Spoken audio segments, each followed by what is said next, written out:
మాయమాటలు మోసాలతో జగన్ తన ఓటు బ్యాంకుగా మార్చుకున్న క్రైస్తవ వర్గాలకు వాస్తవాలు వివరించి దగ్గర చేసుకునేందుకు టీడీపీ నేత నారా లోకేష్ ప్రత్యేకంగా దృష్టి సారించారు. టీడీపీ అధికారంలోకి వస్తే క్రైస్తవులకు ఏ విధంగా మేలు చేస్తామన్నది ప్రజల్లోకి తీసుకెళ్తున్నారు. క్రైస్తవ మతానికి చెందిన కొడాలి విజయ్ ద్వారా ఒక టీంని ఏర్పాటు చేసుకుని క్రైస్తవులు ఎదుర్కొంటున్న కష్టాలు తెలుసుకుంటున్నారు. టీడీపీ సూపర్ 6 మాదిరిగా 6 అంశాలని ప్రధానంగా తీసుకుని క్రైస్తవుల్ని ఆకట్టుకుంటున్నారు.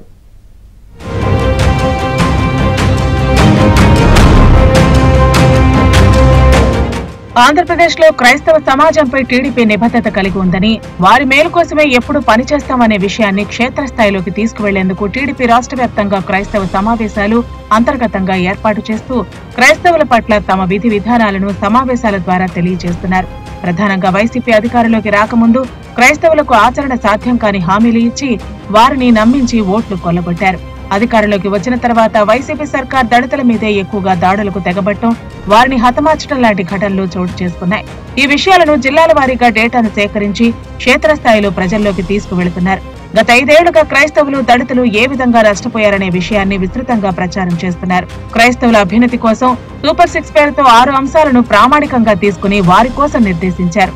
టీడీపీ అధికారంలోకి వస్తే క్రైస్తవులకు, పాస్టర్లకు గౌరవ వేతనం కొనసాగిస్తామని, అర్హులైన అందరికీ గుర్తింపు కార్డులు అనుసంధానం చేసి గౌరవ వేతనం ఇచ్చే విధంగా ఒక నిర్ణయం తీసుకోబోతున్నారు.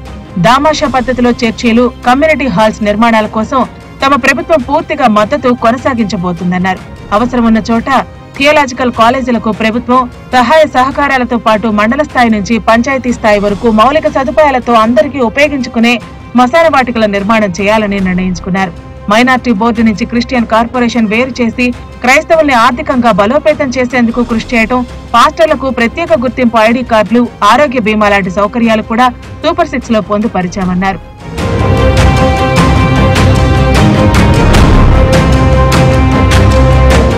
క్రైస్తవ ఓటు బ్యాంకు మాదే అని చెప్పుకుంటున్న వైసీపీ నాయకులకు ఈసారి టీడీపీ జాతీయ ప్రధాన కార్యదర్శి నారా లోకేష్ గట్టి షాక్ ఇవ్వనున్నారు. లోకేష్ యువగళం పాదయాత్ర ప్రారంభమైనప్పటి నుంచి క్రైస్తవ ఓటు బ్యాంకుపై ప్రత్యేక దృష్టి సారించారు.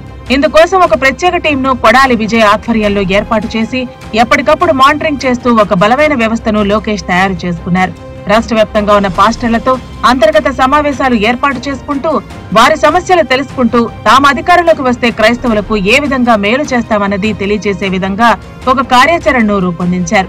మార్చి 2 లేదా 3వ వారంలో రాష్ట్ర వ్యాప్తంగా ఉన్న క్రైస్తవ పాస్టర్లతో ఒక సమావేశాన్ని సైతం ఏర్పాటు చేయబోతున్నారు. ఈ సమావేశానికి నారా లోకేష్ హాజరయ్యే విధంగా ఒక కార్యక్రమాన్ని రూపొందిస్తున్నారు. ఈ సమావేశాల్లో టీడీపీ అధికారంలోకి వస్తే క్రైస్తవులకు చేసే మేలు, అభివృద్ధి, సంక్షేమం అంశాలను వివరించనున్నారు.